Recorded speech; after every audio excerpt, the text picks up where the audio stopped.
खैर, तो ये सब तो हुआ। फिर मैं बड़ी हुई, ऐसे ही चलता गया मेरे साथ। अब मैं 18 की हुई, जिस वक्त नहीं, तब मैं 17 की थी। मैं 17 की थी, मैं क्लास 11 में थी। उस वक्त हम लोगों को ये चूज़ करना होता है कि हम किस फील्ड में आगे पढ़ाई करेंगे, क्या करेंगे। तो मेरे घर वालों ने मेरे लिए फ़ैसला किया कि मैं लॉ पढूं। मुझसे कभी नहीं पूछा गया कि मैं क्या चाहती हूँ, मुझे क्या पसंद है। कभी भी नहीं पूछा गया कि मेरे पसंद का सब्जेक्ट कौन सा है, मैं क्या पढ़ना चाहती हूँ। जब मैं छोटी थी तब मेरे पापा को तो कोई पूछता था कि मैं कौन से क्लास में हूँ, वो भी नहीं कह सकते थे। ऐसा भी हुआ था कि मैं पापा के ऑफिस में एक समय गई थी और उनके कोलीग्स पापा से पूछे थे कि आपकी बेटी है किस क्लास में पढ़ती है। मेरे पापा को पता ही नहीं था। तो वो इंसान कभी मुझसे पूछेंगे कि मैं कौन सा फील्ड में इंटरेस्ट रखती हूँ? तुम्हें लगता है ऐसा? नहीं। मेरे पापा ने, मेरी मम्मी ने पहले से ही डिसाइड कर लिया कि मैं लॉ पढ़ूंगी। मुझसे पूछने का कोई सवाल ही नहीं उठता है, इससे क्या पूछना है। सब तो हम डिसाइड करेंगे as parents. Please don't do that to your kids. भविष्य उनका है, उन्हें जीना है, उन्हें उस फील्ड में काम करना है, पढ़ाई करना है, उस चीज़ के साथ उन्हें जीना है, आपको नहीं। तो ये हाथ जोड़ के विनती करती हूँ मैं सबसे कि जो पेरेंट्स वहाँ पे आप लोग देख रहे हैं ना मेरी वीडियो, प्लीज़ अपने बच्चों को अपना फील्ड खुद चुनने दीजिए। उनके सामने सारे ऑप्शंस रखिए, उन्हें समझाइए कि कौन से ऑप्शंस अवेलेबल है, क्या क्या है दुनिया में पढ़ाई करने का, क्या क्या सब्जेक्ट्स होते हैं। आजकल तो वैसे ही बच्चों को इंटरनेट का हेल्प मिल जाता है, हमारे ज़माने में नहीं था ना। हमारे ज़माने में अनफॉर्चुनेटली इतना वो नहीं था कि एक्सपोजर हमको मिले, इंटरनेट नहीं होते थे, समझ में नहीं आता था कि लाइफ में क्या क्या चीज़ें हैं। All we had was our family and friends who would tell us. बाकी और कहाँ से पता चलता हमें? मेरे तो फ्रेंड्स ही नहीं थे, मैं किन से बात करूँ? मेरे घर में तो मेरे पेरेंट्स ही जो बोलते थे वही होता था। मैं बाद में जाके बहुत सारी फील्ड्स के बारे में मुझे पता चला जो मुझे उस वक्त पता भी नहीं था। मैं किस सब्जेक्ट में इंटरेस्ट रखती हूँ वो पता होगा तब ना, जब मुझे पता चले कि कौन से सब्जेक्ट्स होते हैं। मुझे एकेडमिक्स के अलावा बाकी चीज़ों में इंटरेस्ट थी, जो कि मैंने बाद में फिगर आउट किया, बट तब तक बहुत लेट हो चुका था। 11 में मुझे एक इंस्टीट्यूशन में दाखिल किया गया जिसमें लॉ एंट्रेंस एग्ज़ाम का प्रिपरेशन करवाया जाता है। तो ऐसा होता है कि उस ज़माने में ऐसा होता था, कम से कम मुझे आजकल के रूल्स नहीं मालूम, लेकिन तब क्या होता था कि लॉ का कॉलेज में एंट्री पाने के लिए आपको एक एग्ज़ाम देना पड़ता है। उस एग्ज़ाम के लिए अलग सा प्रिपरेशन होता है। तो उस एंट्रेंस एग्ज़ाम के प्रिपरेशन के लिए मुझे एक इंस्टीट्यूशन में भर्ती किया गया। अब वो इंस्टीट्यूशन में बहुत सारे फील्ड्स के स्टडीज़ होते थे। वहाँ पे फैशन डिज़ाइनिंग के भी कोर्सेज किया जाता था। तो फैशन डिज़ाइनिंग के कोर्स में मुझे इंटरेस्ट था। मैंने वहाँ के ब्रोश्योर में जो जो सब्जेक्ट्स देखे उनमें से मुझे बहुत सारी चीज़ें पसंद आई, जो मैंने अपने घर में कहा कि ये फैशन डिज़ाइनिंग, ये बाकी बहुत सारी चीज़ें जो मुझे अच्छा लगा, मैं करना चाहती हूँ। स्ट्रेट अवे नो, ये सब बातें तुम सोच भी कैसे सकती हो? तुम्हारे दिमाग में कुछ और आ भी कैसे सकता है? हमने कह दिया ना तुम्हें लॉ पढ़ना है तो पढ़ना है, that's it. How can you go and even look at other things? That was the reaction. उस वक्त मेरे स्कूल में फ्रैंकफिन नाम का जो एक एयरलाइंस का एयर होस्टेस कोर्स का एक करियर पाथ है, इंस्टीट्यूशन है, उन लोगों का कैंपेन हुआ था हमारे स्कूल में। वो लोग ब्रोशर्स वगैरह दिए थे। मैं बहुत खुश होकर घर लेकर आई। मैं दिखाना चाहती थी मम्मी को कि मम्मी ये फॉर्म मैं भर दूँ, मुझे इंटरेस्ट है, मैं करना चाहती हूँ। You know what they said, mummy ने बोलने से पहले तो फ़ोन लिया और फाड़ दिया। सबसे पहले उनका रिएक्शन तो उसी में समझ में आ गया कि फ़ोन में फाड़ दी, ठीक है। फिर उन्होंने बोला, बोलना तो बाद में, पहले तो फ़ोन फाड़ी। फिर उन्होंने कहा तुम्हें ग्लोरीफाइड मेड बनना है। This is what she said, glorified made. She said तुम्हें ग्लोरीफाइड मेड बनना है, लोगों को चाय कॉफ़ी सर्व करना है, साफ सफाई करना है। This is how they look at other things in life other than academics. This is the kind of family I belong from. जिन लोगों को पढ़ाई लिखाई एकेडमिक्स के अलावा बाकी दुनिया शिट लगती है, बाकी दुनिया में कोई चीज़ अच्छी नहीं है, ऐसी लगती है। वो तारे ज़मीन पे जो मूवी आई थी ना, उन्होंने वो मूवी देखा और बाकी ऐसे इन्फ्लुएंशियल बहुत सारे मूवीज़ या वीडियोस देखे हैं। बाद में शायद उनको रियलाइजेशन हुआ होगा, but that was too late. मेरी ज़िंदगी ख़राब कर चुके थे उन लोगों ने पहले। ऐसे मूवीज़ में दर्शाया जाता है ना यही सब चीज़ें, माँ बाप को समझाया जाता है कि ऐसा ना किया जाए, पर जिन बच्चों के साथ ये ऑलरेडी हो चुका है उनका तो ज़िंदगी ख़राब हो ही गई है ना। तो मेरे पास तो और कोई ऑप्शन थी नहीं, मम्मी पापा के चॉइस के मुताबिक ही करना था मुझे। अब उस टाइम पे फाइनली उस टाइम पे मैं रिकवर हुई, बिकॉज़ मेरा जो प्रॉब्लम था करने का प्रॉब्लम, वो प्यूबर्टी के साथ ठीक होता है। इसलिए जब मैं मेरी टीनेज पार की, उस वक्त मेरा ये प्रॉब्लम ठीक हो गया। तो क्या हुआ कि उस प्रॉब्लम को ठीक होने के बाद मेरी बॉडी नॉर्मल होने शुरू हो गई। मैं वेट भी लूज़ की, मेरे स्किन का भी जो प्रॉब्लम था वो ठीक हो गया। थैंक गॉड, अल्लाह का लाख लाख शुक्र है कि मेरे सारे शारीरिक प्रॉब्लम ठीक हो गए और मैं नॉर्मल दिखने लग गई। तो मेरे लिए एक बहुत बड़ी बात थी, बहुत बड़ी बात थी।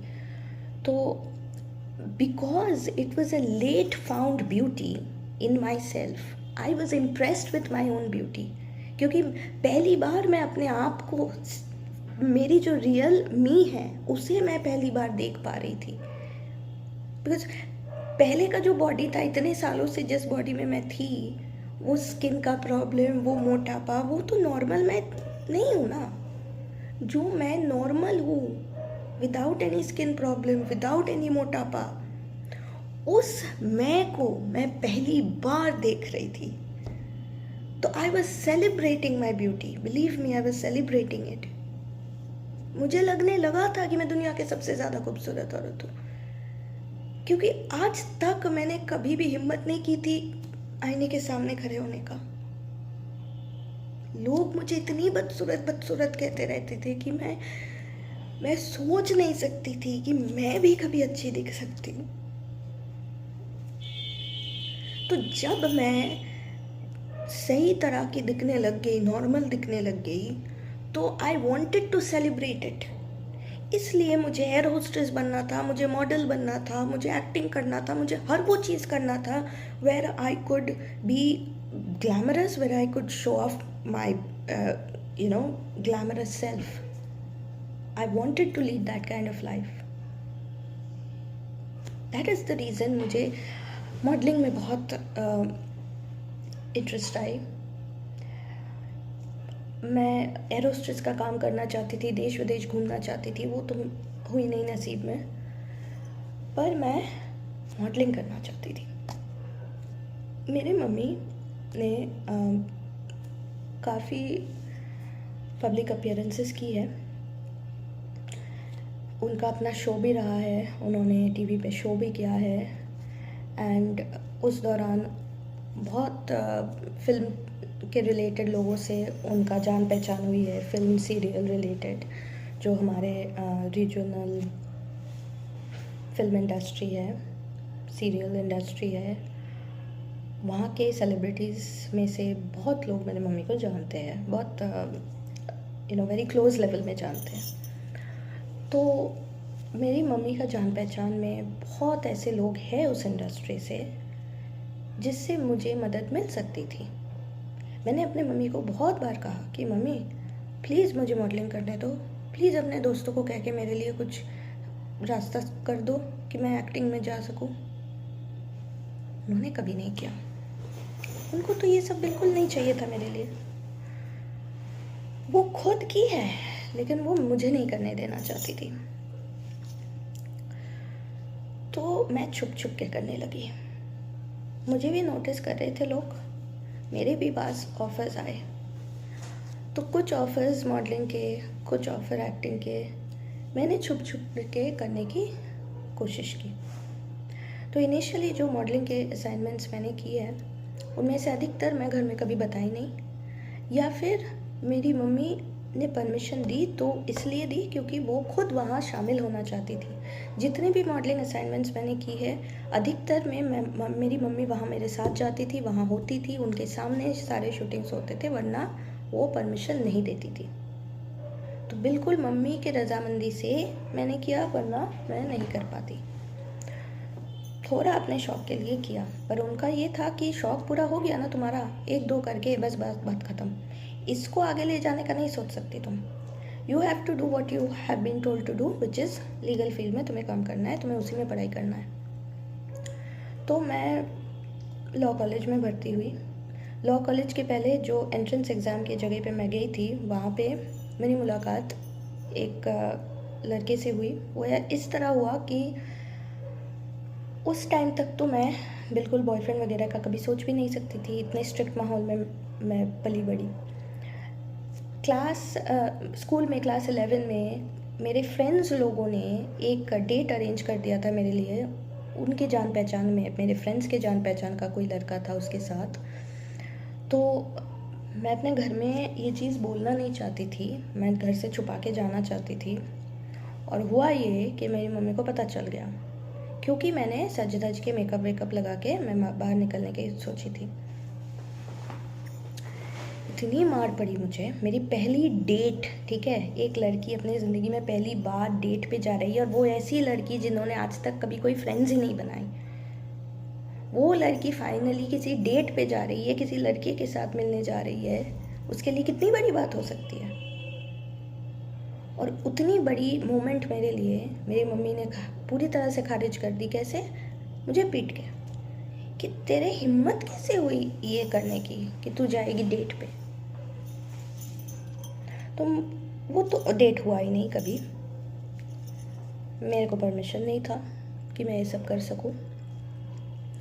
मेरी मम्मी ने कहा कि अगर तुझे कोई बॉयफ्रेंड चाहिए तो वो मैं चुन के दूंगी। जस्ट इमेजिन, मेरे लाइफ में मेरी बॉयफ्रेंड भी मेरी मम्मी चुन के देगी। इतनी कंट्रोलिंग, कंट्रोल फ्रीक एक शब्द होता है ना, कंट्रोल फ्रीक, वो मेरी मम्मी वैसी है, कंट्रोल फ्रीक। स्कूल लाइफ में एक फेस्ट जैसा कुछ हुआ था, जहाँ पे हमारे स्कूल के लड़कियाँ और दूसरे स्कूल के लड़के लड़कियाँ सब फेस्ट में मिले थे। तो वहाँ पे मैंने कुछ लड़कों से दोस्ती की। उनमें से एक था, एक लड़का, अभी इस पूरे वीडियो में मैं जितने भी लोगों के नाम लूँगी, मैं पूरा नाम नहीं लूँगी, मैं सिर्फ इनिशियल्स लूँगी फॉर ऑब्वियस रीजंस। उनकी आइडेंटिटी डिस्क्लोज़ नहीं करना चाहती हूँ मैं। तो AVB was a guy who met me. उसने मुझे, और वो वक्त था फरवरी में, ठीक वैलेंटाइंस डे से पहले। तो क्लास 11, उस समय वैलेंटाइंस डे बहुत एक बड़ी बात होती थी। तो मेरे को वैलेंटाइंस डे में जाने का प्रपोज़ल आया, मेरे लिए बहुत बड़ी बात है। उससे पहले मैंने तो कभी कोई डेट पे गई नहीं, बिकॉज जो पहला डेट मैंने फ़िक्स की थी वो मेरी मम्मी ने मार के मुझे भगा दिया, तो हुआ नहीं। तो this time was the first time I would go on a date, वो भी वैलेंटाइंस डे। वाओ! बचपन से मैं इस डे का सोच के रखती थी कि कभी मैं भी वैलेंटाइंस डे बनाऊंगी। और कभी किसी कार्ड शॉप में मैंने, बैंगलोर में, जब मैं छोटी थी, जस्ट इमेजिन, जब मैं छोटी थी बैंगलोर में, तब मैं किसी कार्ड शॉप से एक ऐसा एक चीज़ खरीदी थी। ये बहुत खूबसूरत show piece kind of thing, show piece thick नहीं, मतलब पेपर का बना हुआ था वो, but it was a long kind of thing, like a wall hanging you can say. उसमें क्या था, एक पिक्चर था in black and white, there was a boy in black, there was a girl in white, okay, black and white में, और उन दोनों के बीच में दोनों एक साथ एक रोज़ को पकड़ा हुआ है, और वो रोज़ रेड कलर का है। तो पूरा चीज़ जो है ब्लैक एंड वाइट में है, सिर्फ वो रोज़ रेड कलर का है। And it was a beautiful beautiful showpiece, और उसमें लिखा हुआ है, love me for a reason and let the reason be love. This sentence, ये मेरे दिमाग में आज तक बैठा हुआ है, और इस कदर बैठ गया है ये line, I love it so much that I have a tattoo of that. खैर वो तो बाद में, बट हाँ, उस वक्त वो चीज़ मैंने परचेज़ की थी, और उस वक्त तो I was just a child, but I had bought that. पता नहीं था कि मैं क्यों ख़रीद रही हूँ, किसके लिए ख़रीद रही हूँ, but I liked it so much that I bought it. तो हुआ ये कि उस चीज़ को मैं बरसों से संभाल के रखी थी अपने पास, लगभग कुछ 10 साल तक मैं संभाल के रखी थी उस चीज़ को। और फिर जब मुझे मौका आया उस डेट पे जाने का AVB के साथ, तो मेरे लिए लाइफ में इतनी बड़ी बात थी वो, कि मैंने सोचा AVB को मैं वो चीज़ गिफ्ट करूँगी। ये मेरी सबसे पहली भूल, कि अगर आपके लाइफ का बहुत अजीज़ कोई चीज़ है ना, तो प्लीज़ उसे किसी को गिफ्ट मत कीजिए, क्योंकि यू डोंट नो कि आप जिसे वो चीज़ दे रहे हो ना, वो उस चीज़ का हकदार है भी कि नहीं, उस चीज़ का लायक है भी कि नहीं। जो दिमाग मेरा उस वक्त था नहीं, और मैंने ये गलती की कि मैंने सोचा वो चीज़ जो मेरे लिए इतनी अजीज़ है, मैं उसे AVB को दूंगी, क्योंकि वो मेरा पहला डेट है, क्योंकि वो वैलेंटाइंस डे में है। Wow, this is a big thing for me. तो वैलेंटाइंस डे में किसी तरह मैं झूठ वूठ बोल के दोस्त से मिलने जा रही हूँ, ऐसा कुछ कह के मैं निकली, और मैं AVB से मिली। उसने मुझे कुछ गिफ्ट्स दिए। हम लोग गए कॉफ़ी शॉप में, कॉफ़ी वो ला के गाड़ी में मुझे पिलाया। मैं पहले से देख रही हूँ उसे, मुझ में कोई इंटरेस्ट ही नहीं है, मैं गाड़ी में बैठी हुई हूँ, वो बाहर निकला, कॉफ़ी लेके आया, मुझे थमा दिया कॉफ़ी का कप, और फिर वापस से गाड़ी चलाना शुरू हो गया, एक राउंड मार के मुझे घर ड्रॉप कर दिया। मतलब कुछ हुआ ही नहीं, कोई बातचीत भी नहीं, कुछ नहीं। आई वाज लाइक क्या है यार, I mean why did you ask me out on a date. तो उसने बोला नहीं, मुझे वापस जाना है, तुमने पहले से डिसाइड किया था इसलिए मैं मिला, लेकिन मेरे पास उतना वक्त नहीं है। It was very weird, I was very disappointed. पर जब वो मुझे गिफ्ट दे रहा था, तो पहले ही मैंने उसको वो गिफ्ट दे चुकी थी। मैंने उसको हैप्पी वैलेंटाइंस बोला जब मैं उससे मिली पहली बार, तो मैंने उसको वो गिफ्ट भी दे दिया। अब क्या हुआ, जब वो वापस आते वक्त मुझे घर ड्रॉप किया, तो मैंने नोटिस किया कि मुझे घर ड्रॉप करके वो जब गाड़ी घुमाया, तो उस तरफ जाके ही जस्ट थ्रू इट, खिड़की से बाहर उसने वो मेरा जो इतना अजीज चीज़ है उसे इस तरह से थ्रो कर दिया खिड़की से बाहर। एक और सिर्फ थ्रो नहीं किया, एकदम क्रम्पल करके, ऐसे क्रश करके इस तरह से खिड़की के बाहर फेंक दिया, और गाड़ी उसके ऊपर से चली गई। तो वो चीज़ पूरी तरह से डैमेज हो गई थी। मैंने नोटिस किया ये चीज़, तब मैं रोड क्रॉस करके उस तरफ गई, और मैं वो चीज़ उठाई ज़मीन से, पर तब तक वो चीज़ पेपर की बनी हुई थी, वो पूरी तरह से ख़राब हो चुकी थी। So it was done with. Can you imagine मुझे कितनी तकलीफ़ हुई, कितनी तकलीफ़ हुई।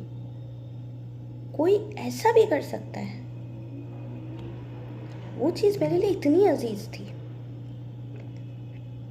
And because I lost that thing that day, मेरे दिमाग में इस चीज़ का इतना ज़्यादा प्रभाव पड़ा कि बाद में मैं उस लाइन को मैंने टैटू करवाया, because I just I am so attach to that line, so attach to that thing. वो पिक्चर आज तक जहन में है, बहुत प्यारा था वो चीज़। बाद में कभी भी नहीं मिली मुझे, but it was beautiful anyway. But उस ब्यूटिफुल मोमेंट का ये हश्र हुआ, एंड रिज़ल्ट ऐसा था। तो उसके बाद unfortunately I have never had a successful date.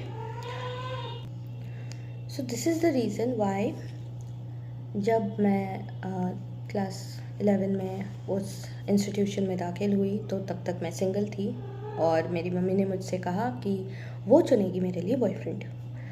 अब वहाँ जाके उन्हें वहाँ पे इंस्टीट्यूशन में एक लड़का पसंद आया.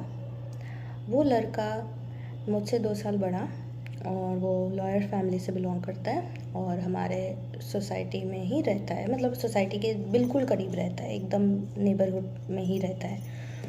तो मेरी मम्मी को ये बहुत अच्छा लगा और मेरी मम्मी ने कहा कि बॉयफ्रेंड बनाना है ना तुझे, तो ये लड़का तेरे लिए सही है. मैं फर्मा बरदार इतनी हूँ कि उनके कहे हुए लड़के से ही मैंने दोस्ती कर ली और वहाँ से शुरू होता है मेरा पहला रिलेशनशिप. यहाँ से कहानी और ज़्यादा इंटरेस्टिंग हो रही है और भी ज़्यादा लंबा हो जाएगा वीडियो, इसलिए मैं ये वीडियो यहीं तक रख रही हूँ. आगे के वीडियोस में चैप्टर वाइज हम आगे बढ़ेंगे. तो ये थी मेरी लाइफ की पहली चैप्टर. आई होप दैट इसमें से आप लोग बहुत कुछ सीख पाए हो और आगे बहुत सारी इंटरेस्टिंग बातें हैं. तो इसके लिए प्लीज़ मेरे बाकी वीडियोस को देखिए, मेरे लाइफ के बाकी चैप्टर्स जो मैं डिस्कस करूँगी वो सुनिए, मेरे साथ जुड़े रहिए. Please watch the next videos for the other chapters of my life.